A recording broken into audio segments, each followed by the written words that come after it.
शांताकारं भुजंगशयनं पद्मनाभं सुरेशं विश्वाधारं गगनसदृशं मेघवर्णं शुभांगं लक्ष्मीकान्तं कमलनयनं योगिभिध्यानगम्यं वंदे विष्णुभवभयहरं सर्वलोकैकनाथं।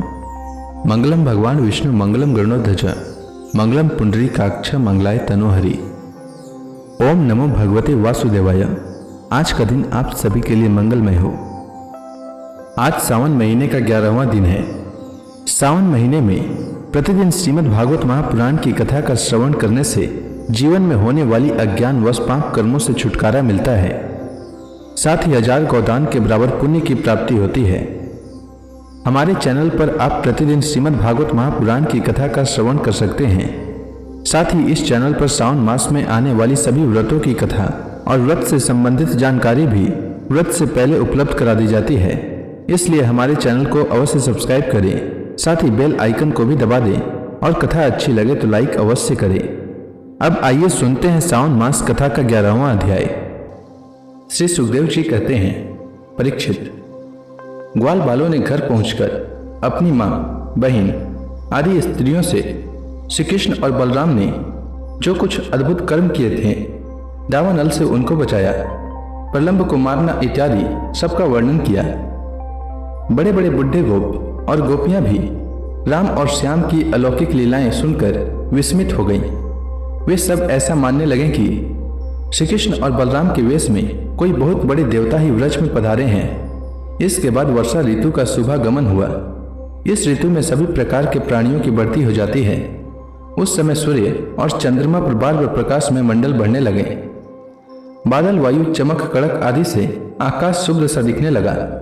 आकाश में नीले और घने बादल घिर जाते, बिजली कौंधने लगती, बार बार गड़गड़ाहट सुनाई पड़ती, सूर्य, चंद्रमा और तारे ढके रहते। इससे आकाश की ऐसी शोभा होती जैसे ब्रह्म स्वरूप होने पर भी गुणों से ढक जाने पर जीव की होती है।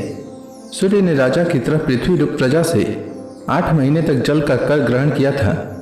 अब समय आने पर वे अपनी किरण करों से फिर उसे बांटने लगे।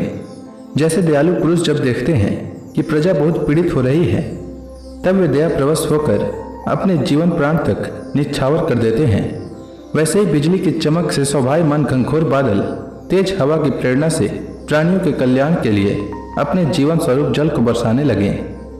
जेठ आषाढ़ की गर्मी से पृथ्वी सूख गई थी। अब वर्षा के जल से सींचकर वह फिर हरी भरी हो गई। जैसे सकाम भाव से तपस्या करते समय पहले तो शरीर दुर्बल हो जाता है, परंतु जब उसका फल मिलता है तब हृष्ट पुष्ट हो जाता है।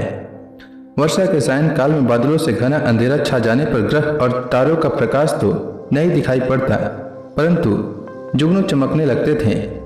जैसे कलयुग में पाप की प्रबलता हो जाने से पाखंड मतों का प्रचार हो जाता है और वैदिक संप्रदाय लुप्त हो जाते हैं। जो मेढक पहले चुपचाप सो रहे थे, अब वे बादलों की गरज सुनकर टर टर करने लगे। जैसे नित्य नियम से निवृत्त होने पर गुरु के आदेशानुसार ब्रह्मचारी लोग वेद पाठ करने लगते हैं। छोटी छोटी नदियां जो जेठ आषाढ़ में बिल्कुल सूखने को आ गई थी, वे अब उमड़ घुमड़ कर अपने घेरे से बाहर बहने लगी। जैसे अजितेंद्रिय पुरुष के शरीर और धन संपत्तियों का कुमार्ग में उपयोग होने लगता है। पृथ्वी पर कहीं कहीं हरी हरी घास की हरियाली थी, तो कहीं कहीं वीर बहुटियों की लालिमा और कहीं कहीं बरसाती छत्तों के कारण वह सफेद मालूम देती थी। इस प्रकार उसकी ऐसी शोभा हो रही थी मानो किसी राजा की रंग बिरंगी सेना हो। सब खेत अनाजों से भरे पूरे लहला रहे थे। उन्हें देखकर किसान तो मारे आनंद के फूले न समाते थे, परंतु सब कुछ प्रारब्ध के अधीन है। यह बात न जानने वाले धनियों के चित्त में बड़ी जलन हो रही थी कि अब हम इन्हें अपने पंजे में कैसे रख सकेंगे। नए बरसाती जल के सेवन से सभी जलचर और थलचर प्राणियों की सुंदरता बढ़ गई थी। जैसे भगवान की सेवा करने से बाहर और भीतर के दोनों ही रूप सुखड़ हो जाते हैं। वर्षा ऋतु में हवा के झोंकों से समुद्र एक तो यूं ही उत्ताल तरंगों से युक्त हो रहा था, अब नदियों के संयोग से वह और भी शुद्ध हो उठा। ठीक वैसे ही जैसे वासना युक्त योगी का चित्त विषयों का संपर्क होने पर कामनाओं के उभार से भर जाता है। मूसलाधार वर्षा की चोट खाते रहने पर भी पर्वतों को कोई व्यथा नहीं होती थी। जैसे दुखों की भरमार होने पर भी उन पुरुषों को किसी प्रकार की व्यथा नहीं होती जिन्होंने अपना चित्त भगवान को ही समर्पित कर रखा है। जो मार्ग कभी साफ नहीं किए जाते थे, वे घास से ढक गए और उनको पहचानना कठिन हो गया। जैसे जब द्विजाति वेदों का अभ्यास नहीं करते तब काल क्रम से वे उन्हें भूल जाते हैं। यद्यपि बादल बड़े लोकोपकारी हैं, फिर भी बिजलियां उनमें स्थिर नहीं रहती।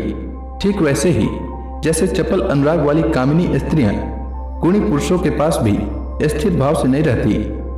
आकाश मेघों के गर्जन तर्जन से भर रहा था। उसमें निर्गुण इंद्रधनुष की वैसी ही शोभा हुई जैसे सत्वरज आदि गुणों के शोभ से होने वाले विश्व के बखेड़े में निर्गुण ब्रह्म की। यद्यपि चंद्रमा की उज्जवल चांदनी से बादलों का पता चलता था, फिर भी उन बादलों ने ही चंद्रमा को ढककर शोभाहीन भी बना दिया था।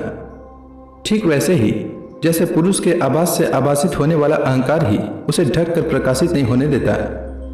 बादलों के सुबह गम से मोरों का रोम रोम खिल रहा था।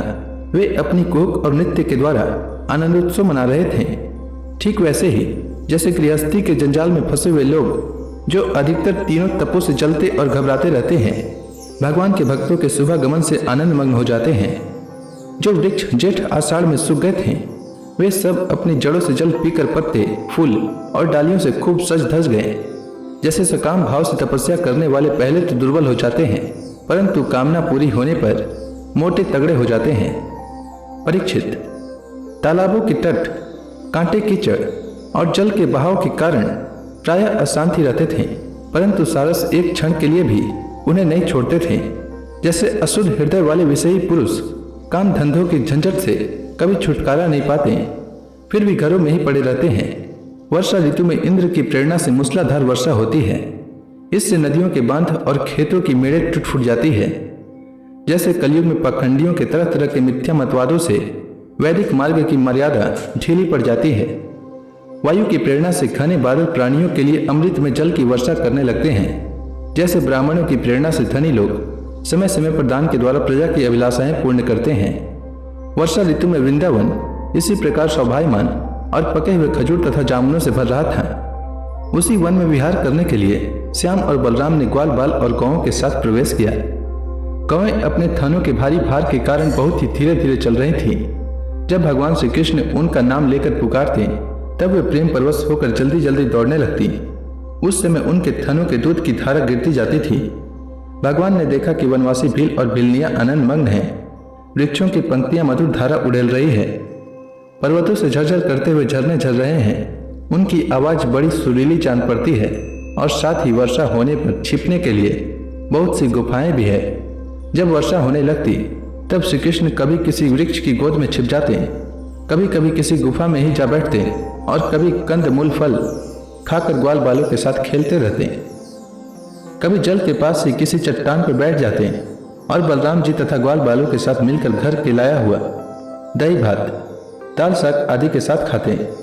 वर्षा ऋतु में बैल बछड़े और थनों के भारी भार से थकी हुई गौएं थोड़ी ही देर में भरपेट घास चर लेती और हरी हरी घास पर बैठकर ही आंख मूंदकर जुगाली करती रहती। वर्षा ऋतु की सुंदरता अपार थी। वह सभी प्राणियों को सुख पहुंचा रही थी। इसमें संदेह नहीं कि वह ऋतु गाय बैल बछड़े सब के सब भगवान की लीला के ही विलास थे। फिर भी उन्हें देखकर भगवान बहुत प्रसन्न होते और बार बार उनकी प्रशंसा करते। इस प्रकार श्याम और बलराम बड़े आनंद से व्रज में निवास कर रहे थे। इसी समय वर्षा बीतने पर शरद ऋतु आ गई। अब आकाश में बादल नहीं रहे, जल निर्मल हो गया। वायु बड़ी धीमी गति से चलने लगी। शरद ऋतु में कमलों की उत्पत्ति से जलाशयों के जल ने अपनी सहज स्वच्छता प्राप्त कर ली। ठीक वैसे ही जैसे योग भ्रष्ट पुरुषों का चित्त फिर से योग का सेवन करने से निर्मल हो जाता है, शरद ऋतु ने आकाश के बादल, वर्षा काल के बड़े हुए जीव, पृथ्वी की कीचड़ और जल के मटमैलेपन को नष्ट कर दिया। जैसे भगवान की भक्ति ब्रह्मचारी, गृहस्थ, वानप्रस्थ और सन्यासियों के सब प्रकार के कष्टों और अशुभों का झटपट नाश कर देती है। बादल अपने सर्वस्व जल का दान करके उज्जवल कांति से शोभित होने लगे। ठीक वैसे ही जैसे लोक परलोक, स्त्री पुत्र और धन संपत्ति संबंधी चिंता और कामनाओं का परित्याग कर देने पर संसार के बंधन से छूटे हुए परम शांत सन्यासी स्वभावमान होते हैं। अब पर्वतों से कहीं कहीं झरने झरते थे और कहीं कहीं वे अपने कल्याणकारी जल को भी नहीं बहाते थे। जैसे ज्ञानी पुरुष समय पर अपने अमृत में ज्ञान का दान किसी अधिकारी को कर देते हैं और किसी किसी को नहीं भी करते हैं। छोटे छोटे गड्ढों में भरे हुए जल के जलचर यह नहीं जानते कि इस गड्ढे का जल दिन पर दिन सूखता जा रहा है। जैसे कुटुंब के भरण पोषण में भूले हुए मूढ़ यह नहीं जानते कि हमारी आयु क्षण क्षण क्षीण हो रही है। थोड़े जल में रहने वाले प्राणियों को शरतकालीन सूर्य की प्रखर किरणों से बड़ी पीड़ा होने लगी। जैसे अपनी इंद्रियों के वश में रहने वाले कृपण एवं दरिद्र कुटुंबी को तरह तरह के ताप सताते ही रहते हैं। पृथ्वी धीरे धीरे अपना कीचड़ छोड़ने लगी और घास पात धीरे धीरे अपनी कचाई छोड़ने लगे। ठीक वैसे ही जैसे विवेक संपन्न साधक धीरे धीरे शरीर आदि अनात्म पदार्थों में से यह मैं हूँ और यह मेरा है, यह अहमता और ममता छोड़ देते हैं। शरद ऋतु में समुद्र का जल स्थिर, गंभीर और शांत हो गया। जैसे मन के निसंकल्प हो जाने पर आत्माराम पुरुष कर्म कांड का झमेला छोड़कर शांत हो जाता है। किसान खेतों की मेड़ मजबूत करके जल का बहना रोकने लगे। जैसे योगी जन अपनी इंद्रियों को विषयों की ओर जाने से रोककर प्रत्याहार करके उनके द्वारा क्षीण होते हुए ज्ञान की रक्षा करते हैं। शरद ऋतु में दिन के समय बड़ी कड़ी धूप थी, लोगों को बहुत कष्ट होता, परंतु चंद्रमा रात्रि के समय लोगों का सारा संताप वैसे ही हर लेते। जैसे देहाभिमान से होने वाले दुख को ज्ञान और भगवत विरह से होने वाले गोपियों के दुख को श्री कृष्ण नष्ट कर देते हैं। जैसे वेदों के अर्थ को स्पष्ट रूप से जानने वाला सत्वगुणी चित्त अत्यंत शोभायमान होता है, वैसे ही शरद ऋतु में रात के समय मेघों से रहित निर्मल आकाश तारों की ज्योति से जगमगाने लगे। परीक्षित, जैसे पृथ्वी तल में यदुवंशियों के बीच यदुपति भगवान श्री कृष्ण की शोभा होती है, वैसे ही आकाश में तारों के बीच पूर्ण चंद्रमा सुशोभित होने लगा। फूलों से लदे हुए वृक्ष और लताओं में होकर बड़ी बड़ी सुंदर वायु बहती, वह न अधिक ठंडी होती और न अधिक गर्म। उस वायु के स्पर्श से सब लोगों की जलन तो मिट जाती, परंतु गोपियों की जलन और भी बढ़ जाती, क्योंकि उनका चित्त उनके हाथ में नहीं था, श्री कृष्ण ने उसे चुरा लिया था। शरद ऋतु में गौवें, हरिणियाँ, चिड़ियाँ और नारियाँ ऋतुमती संतानोत्पत्ति की कामना से युक्त हो गईं तथा सांड, हरिण, पक्षी और पुरुष उनका अनुसरण करने लगे। ठीक वैसे ही जैसे समर्थ पुरुष के द्वारा की हुई क्रियाओं का अनुसरण उनके फल करते हैं। परीक्षित, जैसे राजा के शुभागमन से डाकू चोरों के सिवा और सब लोग निर्भय हो जाते हैं, वैसे ही सूर्योदय के कारण कुमुदिनी के अतिरिक्त और सभी प्रकार के कमल खिल गए। उस समय बड़े बड़े शहरों और गांवों में इंद्रिय संबंधी उत्सव होने लगे। खेतों में अनाज पक गए और पृथ्वी भगवान श्री कृष्ण और बलराम जी की उपस्थिति से अत्यंत सुशोभित होने लगी।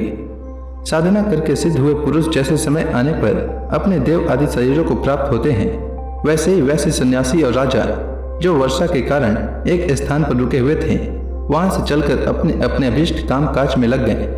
तो इसी के साथ श्रीमद् भागवत महापुराण में वर्णित वर्षा और शरद ऋतु का वर्णन नामक यह अध्याय समाप्त हुआ। इसके आगे की अध्याय में कल की कथा में सुनाऊंगा। तब तक के लिए भगवान हरि का नाम लेते रहें। तो प्रेम से बोलिए भगवान विष्णु की जय, श्री कृष्ण भगवान की जय, समस्त देवी देवताओं की जय।